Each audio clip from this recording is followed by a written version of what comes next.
안녕하세요. 저는 윤영숙입니다. 올해 68이죠. 제 인생을 한마디로 표현하라면 억척이라는 말 말고는 다른 표현이 떠오르지 않아요. 40살 때 남편을 잃었습니다. 간암이었어요. 병원비로 집까지 팔고 나니 손에 남은 건 초등학교 다니는 아들 하나와 몸뚱이 하나가 전부였죠. 그때 누군가 제게 이렇게 말했어요. 영수가, 이제 어떻게 살 거냐? 저는 대답했습니다. 살아야죠. 이 아이 때문에라도. 시골 장터 구석에 평수도 안 되는 조그만 자리를 얻어서 식당을 시작했어요. 처음엔 라면과 김밥만 팔았죠. 손님이 하루에 서너 명 올까 말까 했습니다. 그래도 포기하지 않았어요. 아들이 학교에서 돌아오면 숙제 봐주고 새벽 5시에 일어나서 장 보러 가고 밤늦게까지 가게 정리하고. 그렇게 몇 년이 지나니까 단골 손님들이 생기기 시작했습니다. 영숙이네 집 김치찌개가 진짜 맛있다. 이런 말들이 들리더라고요. 제 손맛을 알아주는 사람들이 있다는 게 얼마나 고마웠는지 몰라요. 아들이 중학교에 올라갔을 때였어요. 어느 날 친구들과 함께 가게에 왔는데 친구 하나가 이렇게 말하더군요. 너희 엄마 요리 정말 잘하신다. 우리 엄마보다 훨씬 맛있어. 그 말을 들은 우리 아들 얼굴이 환해지는 걸 봤습니다. 그때 느꼈어요. 이 일이 단순히 생계를 위한 게 아니라 우리 아들의 자존심과도 연결되어 있다는 걸. 고등학교 때는 더 열심히 했습니다. 새벽 4시에 일어나서 국물 우리고 김치도 직접 담그고 반찬도 10가지는 기본으로 준비했어요. 손님들이 이 가격에 이런 반찬을 다 주냐 하며 감탄할 때마다 뿌듯했죠. 아들이 고3이 되었을 때 담임 선생님이 이런 말씀을 하시더라고요. 이 아이 서울 좋은 대학교 갈 수 있을 것 같습니다. 그 말을 들은 순간 눈물이 왈칵 쏟아졌어요. 선생님, 정말요? 네, 어머님. 이 아이 참 똑똑해요. 그날 밤 혼자 가게에 앉아서 울었습니다. 기쁜 눈물이었죠. 20년 넘게 매일 새벽에 일어나서 고생한 보람이 있다는 생각이 들었어요. 합격 발표 날 아들이 전화를 걸어왔습니다. 엄마 됐어. 그 한마디에 그동안의 모든 고생이 눈 녹듯 사라지더라고요. 대학교 등록금부터 생활비까지 모든 걸 가게에서 번 돈으로 해결했습니다. 때로는 밤 12시까지 가게를 열어두기도 했어요. 술 드시고 오신 분들 상대로 해장국도 팔고 택시기사님들 야식도 해드렸죠. 장터 사람들이 늘 이렇게 말했어요. 영수가, 너 정말 대단하다. 혼자서 아들을 저렇게 키우다니. 그럴 때마다 저는 어깨가 으쓱해졌죠.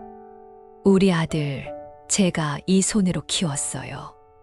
밥숟가락 하나로 못할 게 없어요. 대학교 졸업 후에 아들이 또 놀라운 소식을 가져왔습니다.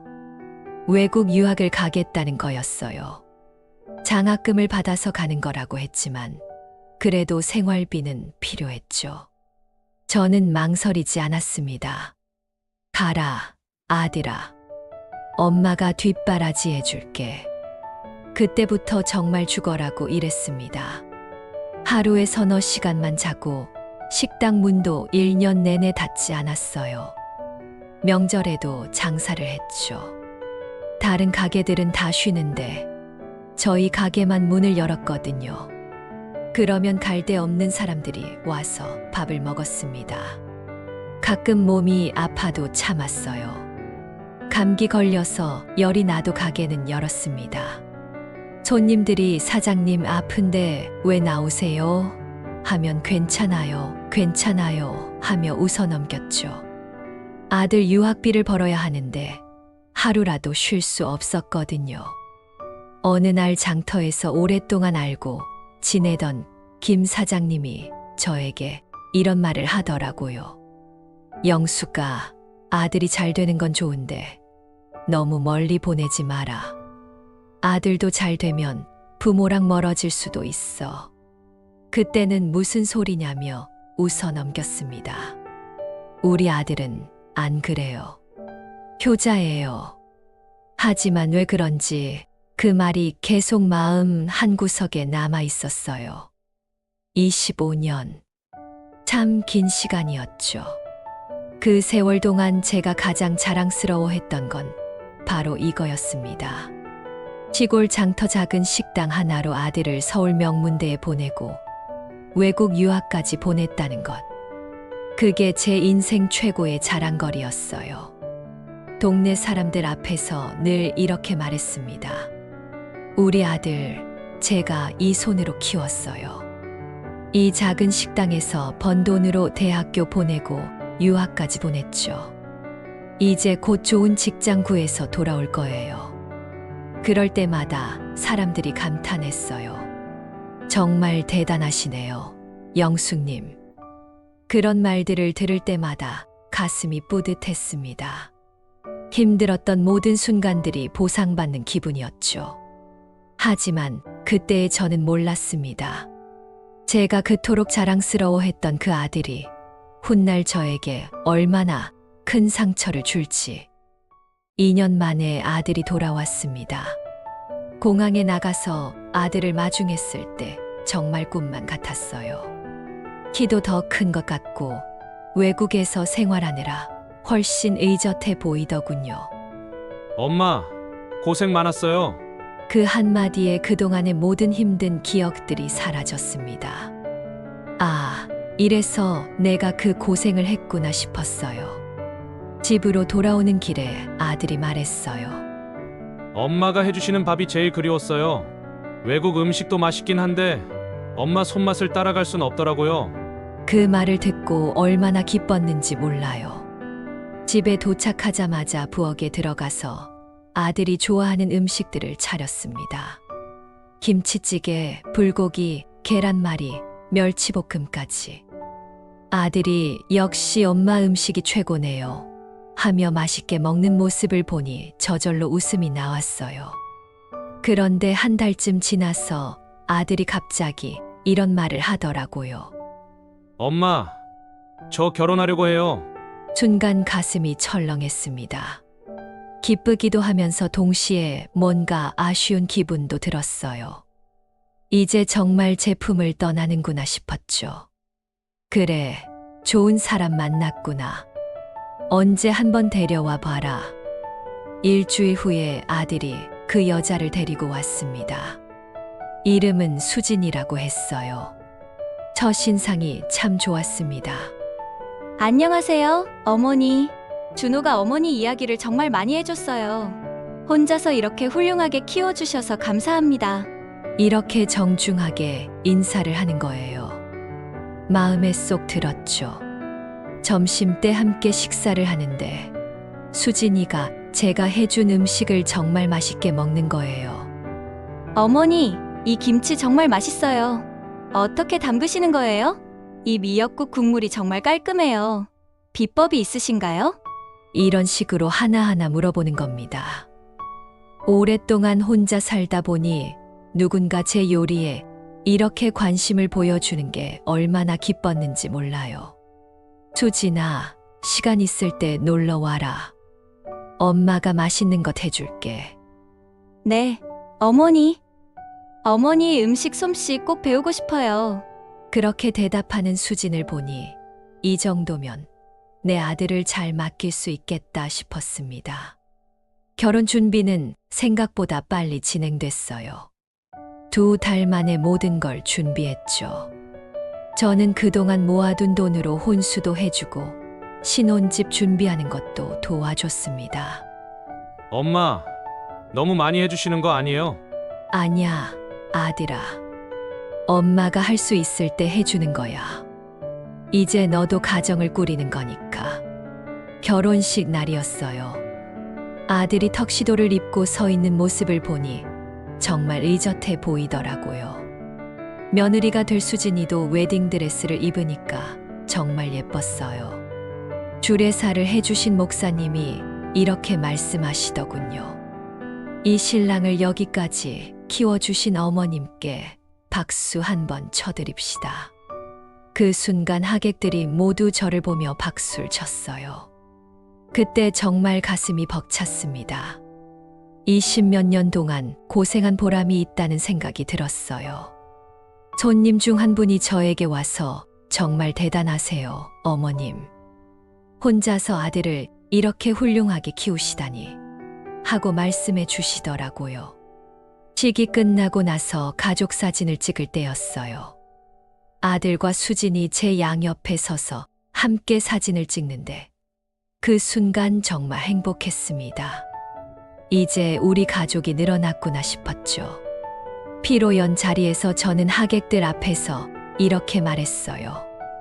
오늘까지 저는 정말 열심히 살았습니다. 아들 하나 키우느라 20몇 년을 정신없이 달려왔죠. 이제 아들도 좋은 사람 만나서 결혼했으니 저도 마음 편히 살 수 있을 것 같아요. 그 말을 들은 사람들이 그러게요. 이제 좀 쉬세요 하며 격려해 주시더라고요.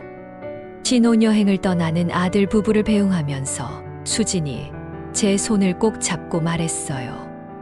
어머니, 앞으로 잘 부탁드려요. 준호도 잘 챙기고 어머니도 잘 모시겠어요. 그래, 수진아. 우리 이제 가족이야. 서로 의지하며 살자. 그날 밤 집에 혼자 돌아와서는 왠지 모르게 눈물이 났어요. 기쁜 눈물이었죠. 드디어 제 역할을 다 한 것 같은 기분이었습니다. 아들의 결혼으로 저는 새로운 출발선에 선 기분이었어요. 이제는 며느리도 생겼으니 더 이상 혼자가 아니라는 생각이 들었죠. 앞으로는 손자, 손녀도 볼 수 있을 거라는 기대감도 있었고요. 그때의 저는 정말 행복했습니다. 아들이 좋은 사람 만나서 결혼도 했고, 며느리도 착해 보이고, 이제 정말 편안하게 살 수 있을 거라고 생각했어요. 하지만 그 행복이 얼마나 짧을지 그때는 전혀 몰랐습니다. 신혼여행에서 돌아온 후 한 달 정도는 평범했습니다. 아들이 일주일에 2~3번씩은 전화를 했고 한 달에 1번 정도는 집에 놀러 왔어요. 며느리도 함께 와서 어머니 안녕하세요 하며 예의 바르게 인사했죠. 그런데 석 달쯤 지나니까 뭔가 달라지기 시작했어요. 아들이 전화를 하는 횟수가 눈에 띄게 줄었습니다. 전에는 이틀에 1번은 전화했는데 일주일에 1번 할까 말까 하더라고요. 처음에는 신혼이니까 바쁘겠지 생각했어요. 그런데 전화를 해도 예전과는 달랐습니다. 엄마, 잘 지내세요? 네, 저도 잘 지내요. 그럼 이만. 이런 식으로 대화가 금세 끝나버려요. 아들아, 언제 집에 올 거냐? 요즘 회사에서 할 일이 많아서 바빠요. 나중에 시간 나면 갈게요. 이런 식으로 대답하는 거예요. 언제 올지도 확실하지 않고 뭔가 피하는 듯한 느낌이 들었습니다. 한 번은 제가 먼저 아들네 집에 가보겠다고 했어요. 수진이가 김치 담그는 거 배우고 싶다고 하던데 가서 같이 해볼까? 그랬더니 수진이가 어머니, 감사한데요. 요즘 준호 씨가 야근을 많이 해서 피곤해해요. 어머니도 식당이 바쁘시니까 무리하지 마시고 좀 쉬세요. 언뜻 들으면 저를 생각해주는 말 같았는데 왜 그런지 마음이 편하지 않았어요. 결국 그날은 가지 못했습니다. 시간이 갈수록 이상했어요. 명절 때도 올해는 회사 행사가 있어서 못 갈 것 같아요. 하고 제 생일 때도 선물은 택배로 보내드릴게요. 하더라고요. 정말 답답했습니다. 뭔가 벽이 생긴 것 같았어요. 아들과 저 사이에 보이지 않는 장벽이 쌓이고 있는 느낌이었죠. 어느 날 장터에서 오랫동안 알고 지낸 박 언니가 이런 말을 하더라고요. 영수가 요즘 아들 소식이 뜸하네. 전에는 자랑 많이 했는데. 그냥 바쁜 것 같아요. 사실 부끄러워서 제대로 말할 수가 없었어요. 그렇게 자랑하던 아들이 이제는 전화도 잘 안 한다고 말하기가 민망했거든요. 그러던 중에 정말 충격적인 일이 있었습니다. 아들이 회사에서 승진했다는 소식을 우연히 들었어요. 장터에서 만난 지인분이 영숙이네 아들 과장으로 승진했대요. 축하해요. 하고 말해주시더라고요. 순간 머리가 하얘졌습니다. 아들 승진을 제가 남에게서 듣다니. 왜 아들은 저에게 이런 좋은 소식을 알려주지 않았을까요? 그날 바로 미역국을 끓였습니다. 예전에 아들이 좋은 일이 있을 때마다 해줬던 미역국이었어요. 정성스럽게 끓여서 반찬까지 한가득 싸들고 아들네 집으로 갔습니다. 초인종을 눌렀더니 수진이 나왔어요. 그런데 표정이 영 좋지 않더라고요. 어머니, 갑자기 어떻게 오셨어요? 아들이 승진했다고 해서 미역국 끓여왔어. 같이 먹으려고. 아, 그런데요. 어머니, 죄송한데 오늘은 좀 곤란해요. 저희끼리 조촐하게 준비한 게 있거든요. 친구들도 오기로 했고. 문턱에서 막히는 기분이었어요. 제가 정성스럽게 끓인 미역국을 들고 서 있는데 집 안으로 들여보내 주지도 않는 거예요. 그럼 이것만 두고 갈게. 어머니, 죄송해요. 다음에 시간 맞춰서 뵈어요. 그렇게 말하면서 수진이 문을 닫았습니다. 저는 계단에 서서 한참 동안 멍하니 있었어요. 손에 들고 있던 미역국이 무겁게 느껴졌죠. 집으로 돌아오는 길에 아들에게 전화를 걸었습니다. 아들아, 승진 축하한다. 왜 엄마한테는 말 안 했냐? 아, 엄마. 바빠서 깜빡했어요. 미역국 끓여서 갔더니 수진이가 오늘은 곤란하다고 하네. 그때 아들 목소리가 차갑게 변했어요. 엄마, 앞으로는 오시기 전에 미리 연락 좀 해주세요. 그리고 이제 우리 가정에 너무 깊이 들어오지 마세요. 그 말을 듣는 순간 가슴이 뜨끔했습니다. 너무 깊이 들어오지 말아니. 저는 그냥 아들 승진 축하해 주려고 갔을 뿐인데.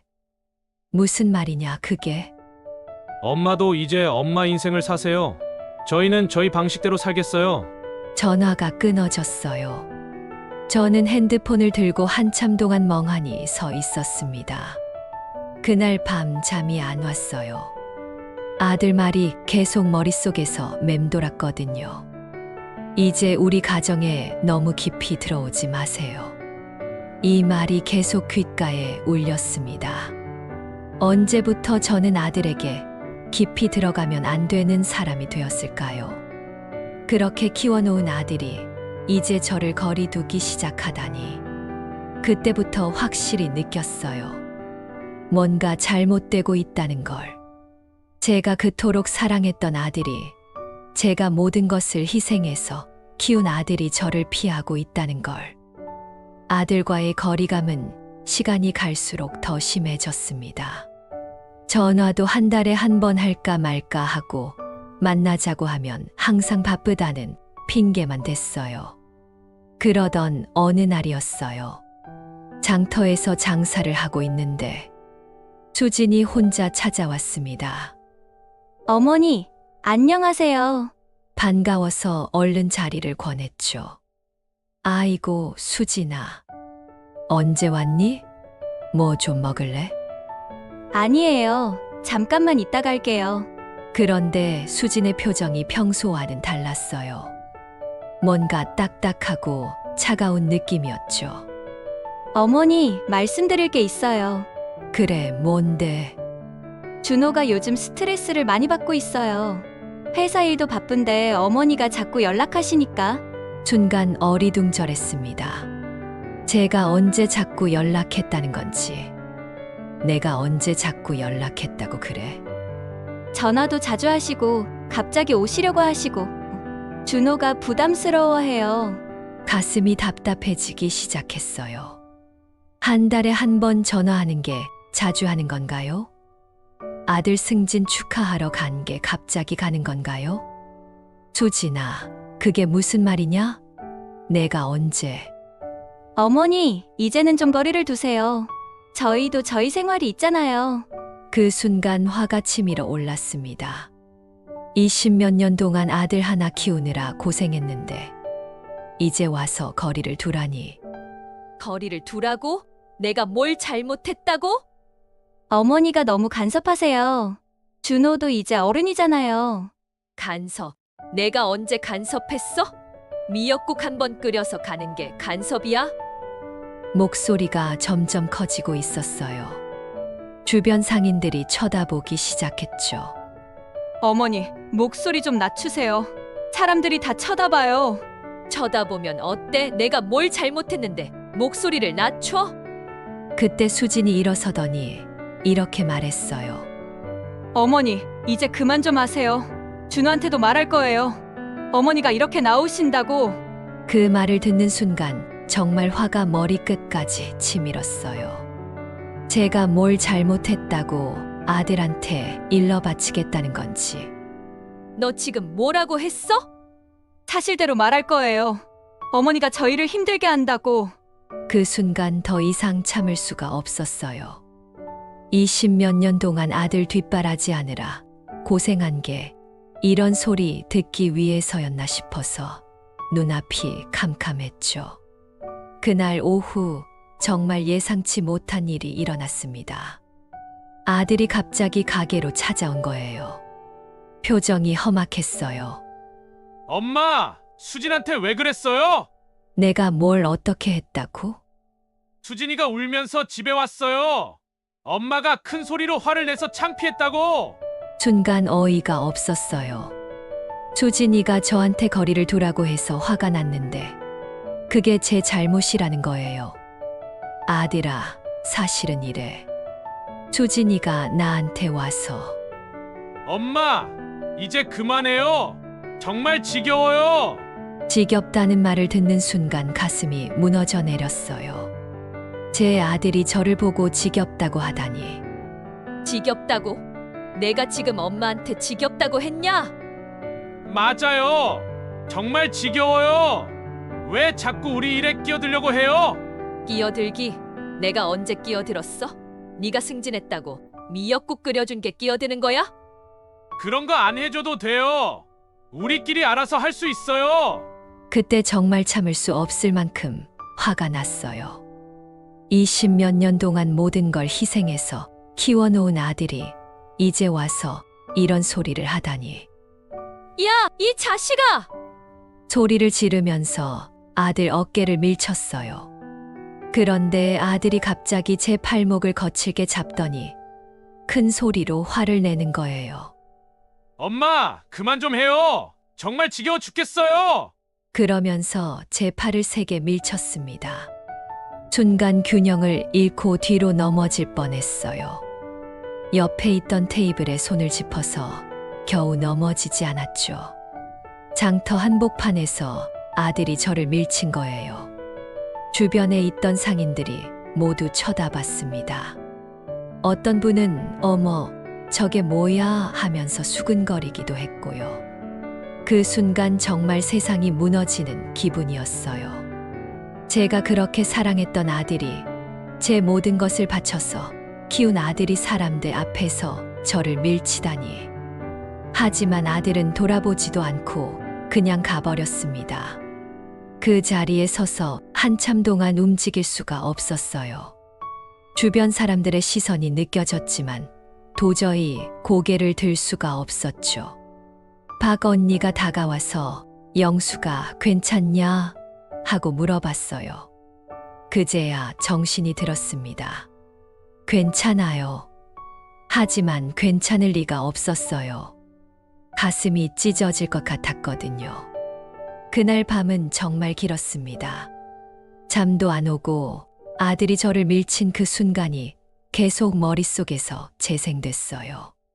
주변 사람들이 쳐다보던 그 시선도 잊을 수가 없었고요. 이튿날부터 장터에서 소문이 돌기 시작했어요. 영숙이가 아들한테 맞았다더라. 아들이 어머니를 밀쳤다더라. 이런 소문들이 귀에 들려왔어요. 부끄러웠습니다. 그렇게 자랑하던 아들이 이제는 창피의 원인이 되다니. 사람들을 마주 보기가 힘들었어요. 며칠 동안 가게를 제대로 못했습니다. 손님이 와도 멍하니 있을 때가 많았어요. 음식 맛도 평소만 못했죠. 일주일쯤 지났을 때였어요. 저는 가게 한쪽에 숨겨두었던 통장을 꺼냈습니다. 그동안 모아둔 돈이었어요. 잔고를 확인해 보니 3억 원 정도 있었습니다. 원래는 아들에게 주려고 모은 돈이었어요. 나이 들면 집도 사고 손자 손녀 용돈도 주고 그러려고 했죠. 하지만 이제는 마음이 완전히 달라졌습니다. 통장을 들고 앉아서 생각했어요. 내가 왜 이런 취급을 받아야 하지?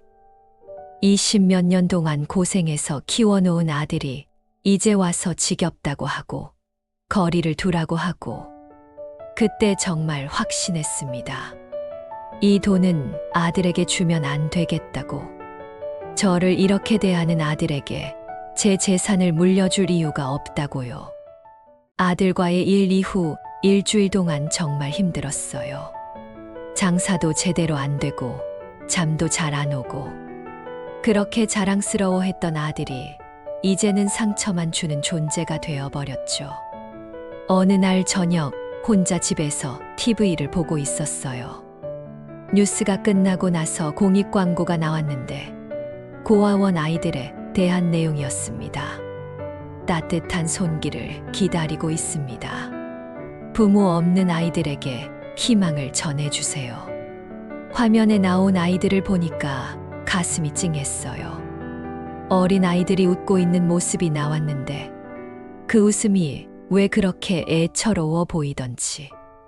그때 갑자기 어릴 적 기억이 떠올랐습니다. 제가 10살 때였나 집이 너무 가난해서 끼니를 거르는 날이 많았어요. 그때 마을에 혼자 사시던 김 할머니가 저를 불러서 밥을 주시곤 했죠. 영수가, 이리 와서 밥 먹고 가거라. 할머니 고마워요. 고맙긴 뭘. 아이가 배고파하는데 어른이 모른 척할 수 있나. 그 할머니 덕분에 굶지 않고 자랄 수 있었어요. 지금 생각해보면 할머니도 넉넉하지 않으셨을 텐데 저를 챙겨주셨던 거죠. TV 화면을 보면서 생각했어요. 저 아이들도 누군가의 도움이 필요하구나. 나도 어릴 때 남의 도움을 받았는데. 다음 날 아침 평소보다 일찍 일어났어요. 마음 한구석이 무거웠지만 동시에 뭔가 해야 할 일이 생긴 것 같은 기분이었죠. 장사 준비를 하면서 계속 그 광고가 머릿속에서 맴돌았어요. 그 아이들의 웃는 얼굴이 자꾸 떠올랐습니다. 점심때 손님이 뜸해질 때쯤 핸드폰으로 고아원을 찾아봤어요. 우리 지역에도 몇 군데 있더라고요. 그 중에서 가장 가까운 곳에 전화를 해봤습니다. 여보세요, 선명원입니다. 아, 안녕하세요. 기부 같은 거 어떻게 하는지 궁금해서 전화했어요. 고맙습니다. 어떤 형태의 기부를 생각하고 계신가요? 그때까지는 막연하게 생각했던 건데 전화를 하고 나니까 구체적으로 생각해 보게 되더라고요. 좀 큰 금액을 생각하고 있어요. 한 번에 많이 드릴 수 있을 것 같은데. 그러시군요. 그럼 한번 오셔서 상담 받아보시겠어요? 자세히 설명드릴게요. 그렇게 약속을 잡았어요. 이틀 후 고아원에 가보기로 했습니다. 약속한 날 고아원에 갔어요. 생각보다 큰 건물이었는데 깔끔하게 잘 관리되어 있더라고요. 원장 선생님이 직접 맞아주셨어요. 어서 오세요. 전화로 말씀드린 김 원장입니다. 안녕하세요. 윤영숙입니다. 원장 선생님의 안내로 원 안을 둘러봤어요. 아이들이 공부하는 곳, 놀이방, 식당 등을 보여주시더라고요. 아이들이 안녕하세요 하고 인사하는 모습이 정말 예뻤습니다. 여기 아이들이 몇 명이나 있어요? 지금 35명 정도 있어요. 나이는 5살부터 18살까지 다양해요. 아이들을 보니까 마음이 따뜻해지면서 동시에 짠했어요. 이 아이들은 부모 없이 자라고 있는 거잖아요. 상담실에서 원장 선생님과 이야기를 나눴습니다. 어떤 계기로 기부를 생각하게 되셨어요? 제가 아들 하나 키우느라 평생을 보냈는데 요즘 좀 서운한 일들이 있어서요. 그러다가 우연히 TV에서 고아원 이야기를 보고 마음이 움직였어요. 원장 선생님이 고개를 끄덕이시더라고요. 많은 분들이 그런 계기로 찾아오세요. 가족 관계에서 상처받으셨을 때 오히려 도움이 필요한 아이들에게 마음이 가시는 경우가 많거든요. 여기 아이들은 어떻게 지내요? 최선을 다해서 돌보고 있어요. 하지만 역시 개인적인 관심과 애정이 부족한 건 어쩔 수 없죠. 그래서 후원자분들의 도움이 정말 소중해요. 그 말을 들으니까 더욱 마음이 동했어요. 저는 아들 하나 키우느라 모든 걸 다 바쳤는데 여기 아이들은 그런 사랑도 받지 못하고 자라는 거잖아요. 제가 좀 큰 금액을 생각하고 있어요. 얼마 정도를 생각하고 계세요? 잠깐 망설이다가 말했어요. 3억 원 정도요. 원장 선생님이 깜짝 놀라시더라고요. 3억 원요? 정말 큰 금액이네요. 네. 제가 평생 모은 돈이에요. 원래는 아들에게 주려고 했는데, 이제는 마음이 바뀌었어요. 그날 집에 돌아와서 밤새 생각했어요. 정말 이렇게 해도 될까? 아들에게 주지 않고 남에게 주는 게 옳을까? 하지만 아들이 저를 밀치던 그 순간이 계속 떠올랐어요. 그리고 지겹다고 했던 그 말도. 저를 그렇게 대하는 아들에게 왜 제 재산을 줘야 할까요? 반면에 고아원에서 본 아이들 얼굴은 계속 마음에 남았어요. 그 아이들에게는 제가 줄 수 있는 게 정말 큰 도움이 될 거예요. 며칠 더 고민하다가 결정했습니다. 변호사를 찾아가서 유언장을 작성하기로 했어요. 변호사 사무실에 갔을 때 변호사 선생님이 깜짝 놀라시더라고요. 정말 전 재산을 기부하시려는 거예요? 네. 제 아들한테는 한 푼도 안 주고 싶어요. 하지만 나중에 후회하실 수도 있어요. 가족이잖아요. 아니에요. 이미 충분히 생각해 봤어요. 저를 지겹다고 하는 아들에게 왜 재산을 줘야 해요? 그렇게 해서 유언장을 작성했습니다. 제 모든 재산을 고아원 재단에 기부한다는 내용이었어요. 유언장에 서명을 하는 순간 마음이 한결 가벼워졌어요.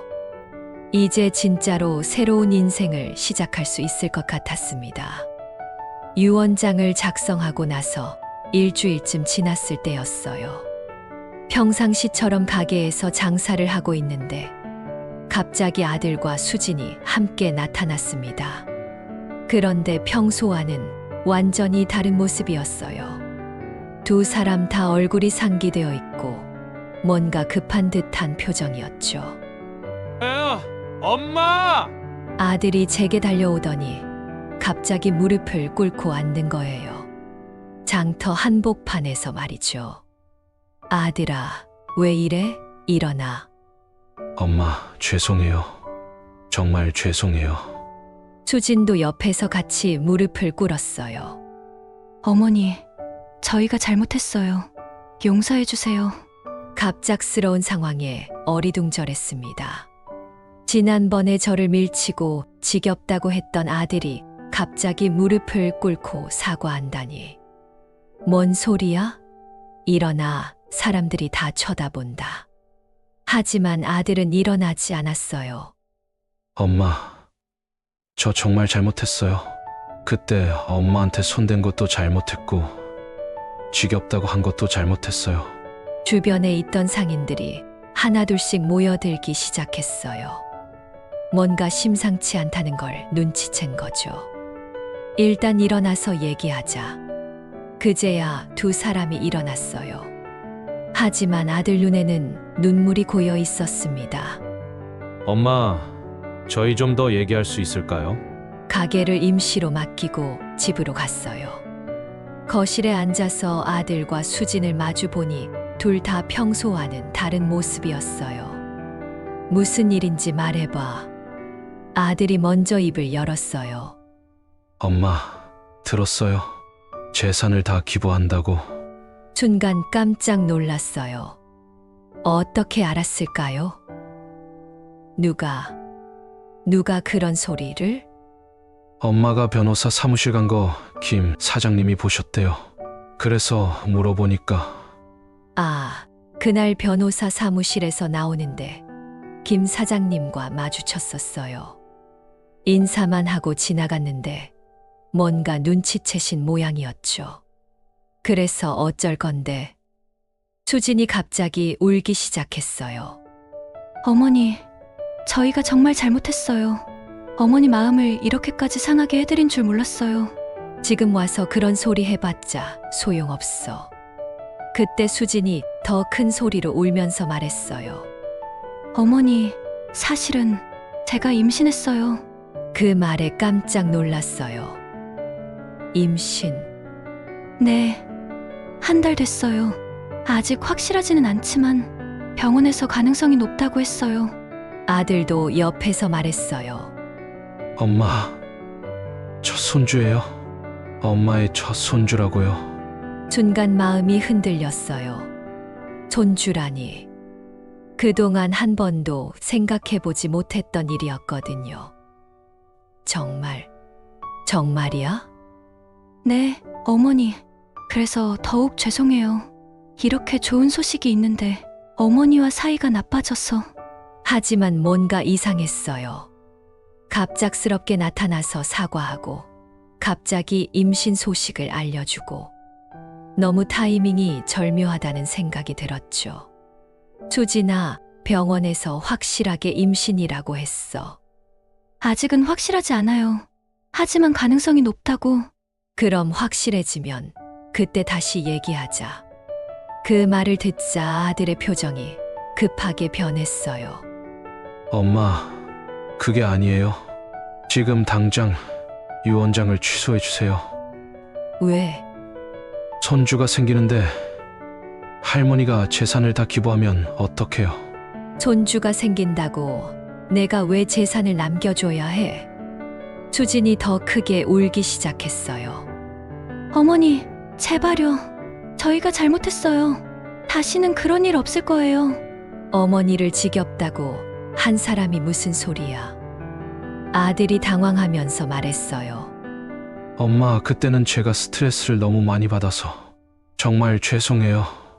스트레스. 내가 너한테 스트레스였어. 아니에요, 엄마. 그게 아니라.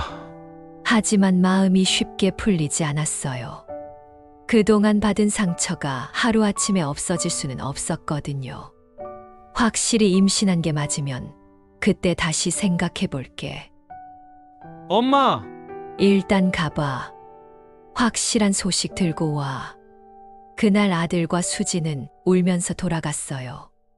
하지만 저는 뭔가 석연치 않은 기분이었습니다. 정말 임신이 맞을까? 아니면 재산 기부 소식을 듣고 급하게 지어낸 이야기일까? 의심스러웠어요. 그리고 무엇보다 지금까지 저를 그렇게 대하다가 갑자기 이렇게 나온다는 게 이상했습니다.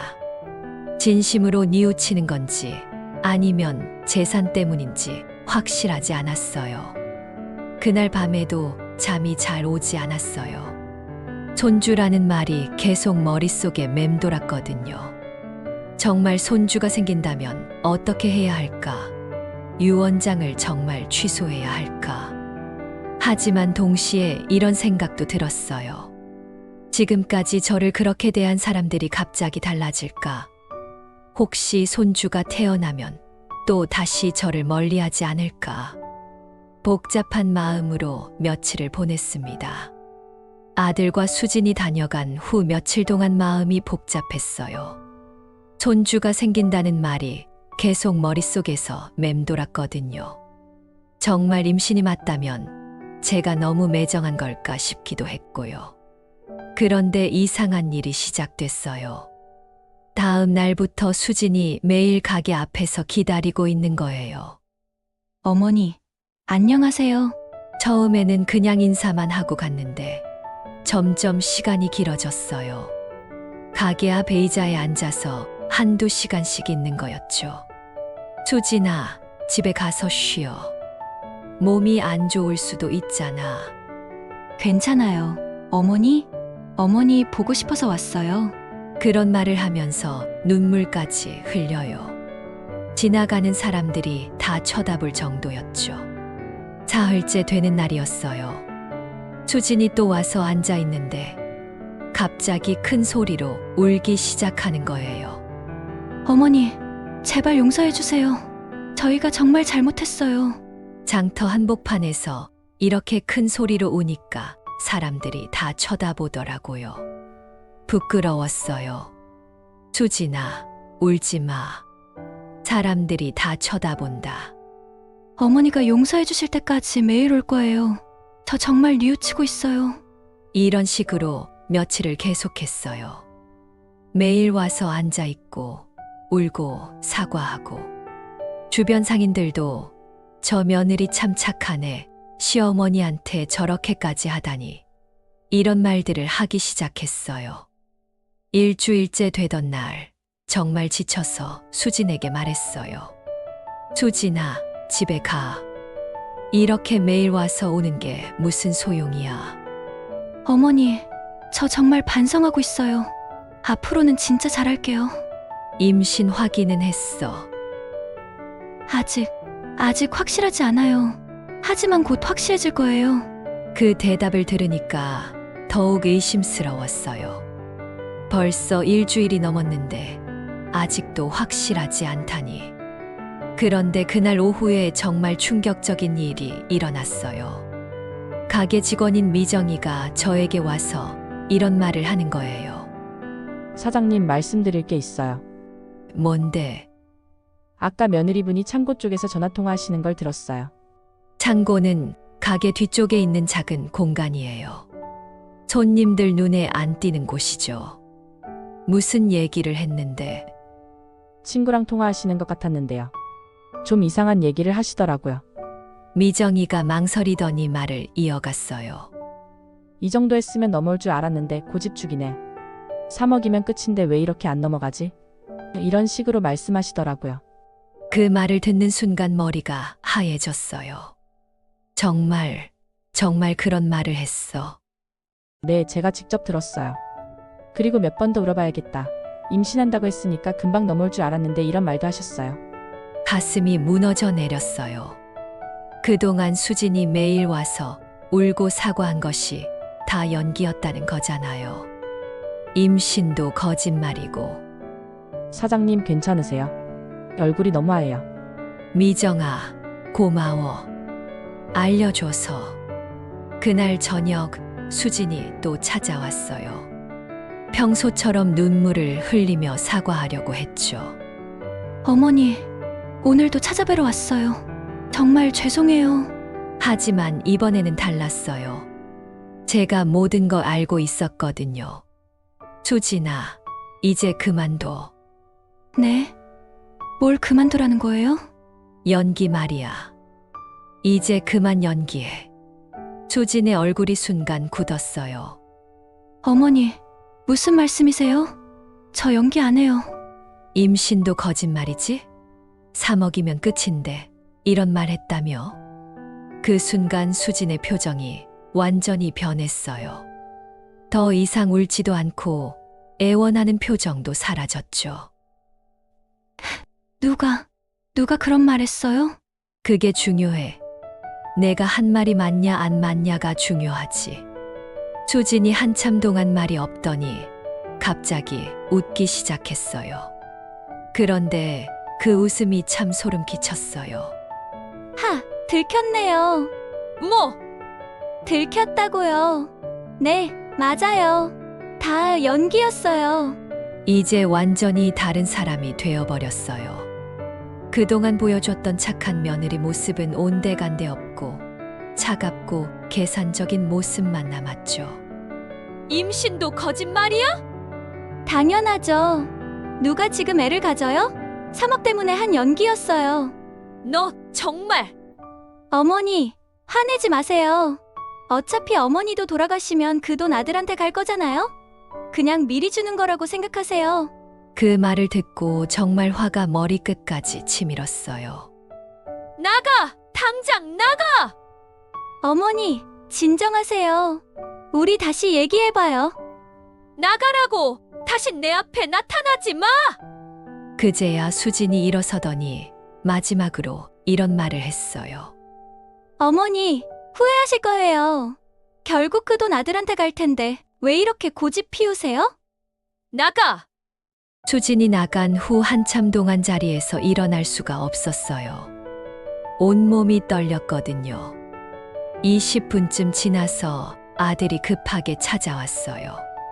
수진이에게서 연락을 받았나 봐요. 엄마, 무슨 일이에요?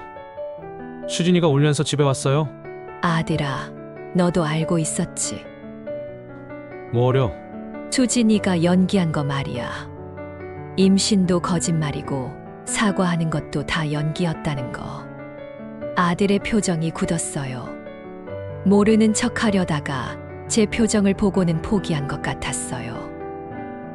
엄마, 너도 같이 꾸민 거지? 엄마, 그게... 대답해. 너도 알고 있었느냐고! 한참 동안 머뭇거리더니 아들이 고개를 숙였어요. 네, 알고 있었어요.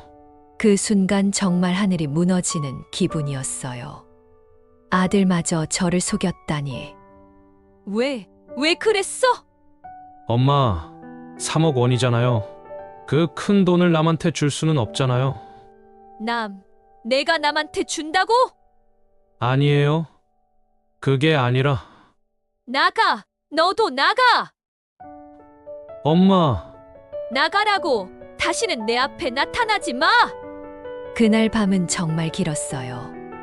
아들과 며느리가 저를 완전히 속였다는 사실을 받아들이기가 힘들었거든요.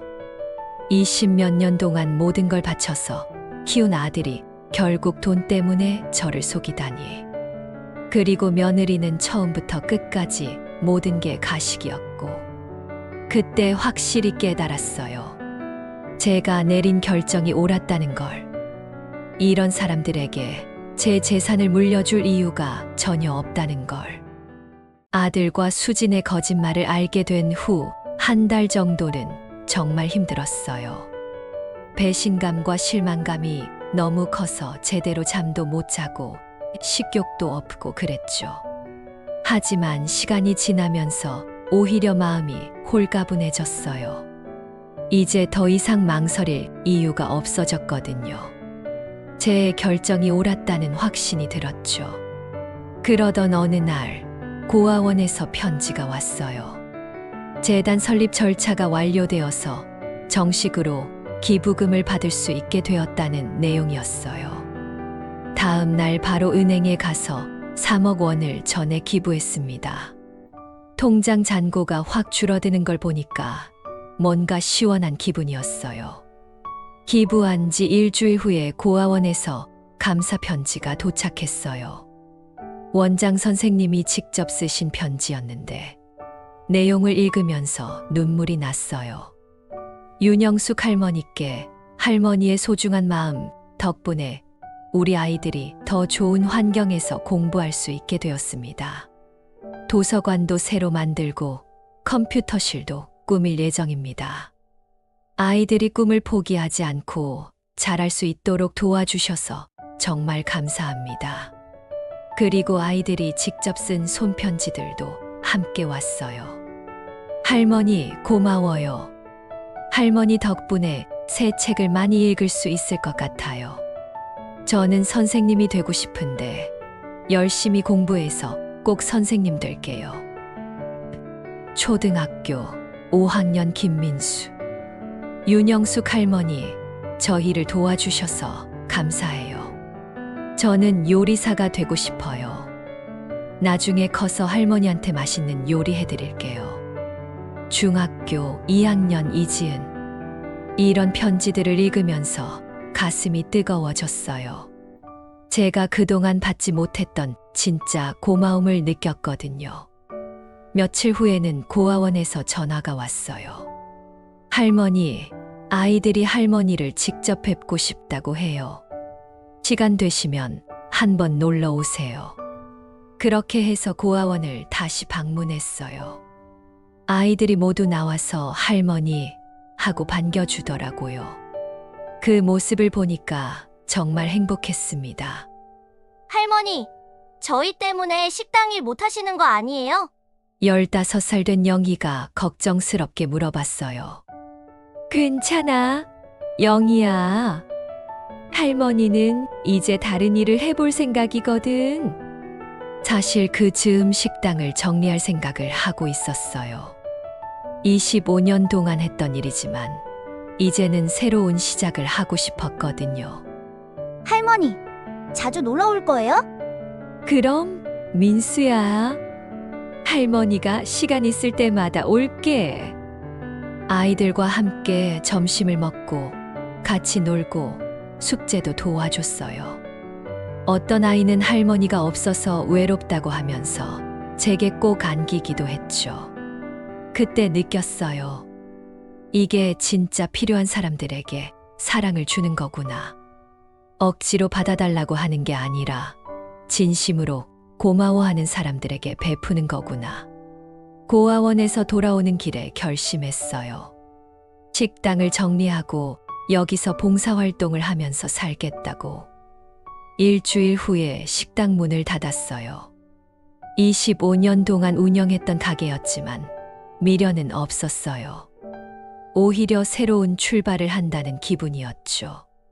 장터 상인들이 아쉬워했어요. 영수가 정말 그만둔다고? 여기 없으면 허전할 텐데. 다른 일 할 거예요. 더 의미 있는 일 말이에요. 뭔 일인데? 고아원에서 봉사활동 할 거예요. 아이들 돌보는 일. 사람들이 감탄했어요. 와, 정말 대단하네. 영숙이 참 착해. 박 언니가 와서 말했어요. 영수가 아들은 뭐라고 하냐? 모르겠어요. 연락 두절이에요. 그래도 가족인데. 언니, 가족이라고 다 가족인 게 아니에요. 진짜 가족은 따로 있어요. 그 후부터 거의 매일 고아원에 갔어요. 아침에 가서 아이들 아침밥 차려주고 학교 보내고 오후에 돌아오면 간식도 준비하고 숙제도 봐주고. 아이들이 정말 좋아했어요. 할머니 왔다 하고 달려와서 안기고 학교에서 있었던 일들을 하나하나 다 얘기해주고. 어떤 날은 아픈 아이 돌보느라 밤늦게까지 있기도 했어요. 하지만 전혀 힘들지 않았어요. 오히려 보람되고 행복했죠. 6개월쯤 지났을 때 정말 감동적인 일이 있었어요. 고등학교 3학년인 철수가 대학교에 합격했다는 소식을 가져온 거예요. 할머니, 됐어요. 교육대학교 붙었어요. 정말? 정말이야? 네. 할머니가 응원해주셔서 힘이 났어요. 선생님 되어서 다른 아이들도 도와줄게요.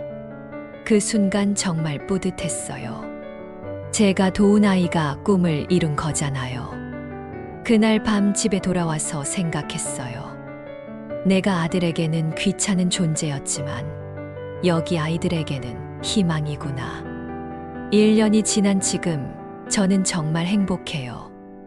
매일 아침 일어나면 아이들 얼굴이 떠오르고 오늘은 뭘 해줄까 생각하는 게 즐거워요. 아들은 그 후로 한 번도 연락하지 않았어요. 가끔 장터에서 소식을 듣기는 하는데 잘 살고 있다고 하더라고요. 그것만으로도 충분해요. 어제 장터에서 만난 김 사장님이 이런 말씀을 하시더라고요. 영수가 요즘 정말 밝아 보인다. 뭔가 다른 사람 같아. 그래요? 저도 그런 기분이에요. 아들 일로 많이 힘들었을 텐데 이제는 괜찮아? 괜찮아요. 오히려 더 좋아요. 어떻게? 이제는 누구의 엄마가 아니라 그냥 저로 사는 거예요. 윤영숙으로. 그 말을 하면서 정말 그런 기분이 들었어요. 20몇 년 동안 저는 항상 누구의 엄마였어요. 제 이름으로 불린 적이 거의 없었죠. 하지만 지금은 달라요. 고아원 아이들은 저를 윤영숙 할머니라고 불러요. 원장 선생님도 다른 봉사자들도 영숙님이라고 하고요. 오늘도 고아원에 갔어요. 새로 들어온 6살 아이가 울고 있더라고요. 선이야, 왜 울어? 할머니가 보고 싶어요. 그래? 그럼 할머니가 안아줄게. 그 아이를 안아주면서 생각했어요. 이 아이에게는 제가 할머니가 되어줄 수 있구나. 저녁에 집에 돌아와서 거울을 봤어요. 주름은 늘었지만 표정이 밝아 보이더라고요. 진짜 행복해서 그런 것 같아요. 이제 저는 확신해요. 제가 내린 결정이 옳았다고. 돈보다 중요한 게 있다는 걸. 진짜 가족은 혈육이 아니라 마음으로 이어지는 거라는 걸. 앞으로도 계속 이렇게 살 거예요. 아이들과 함께 정말 필요한 곳에 제 사랑을 주면서. 그게 제 새로운 인생이에요.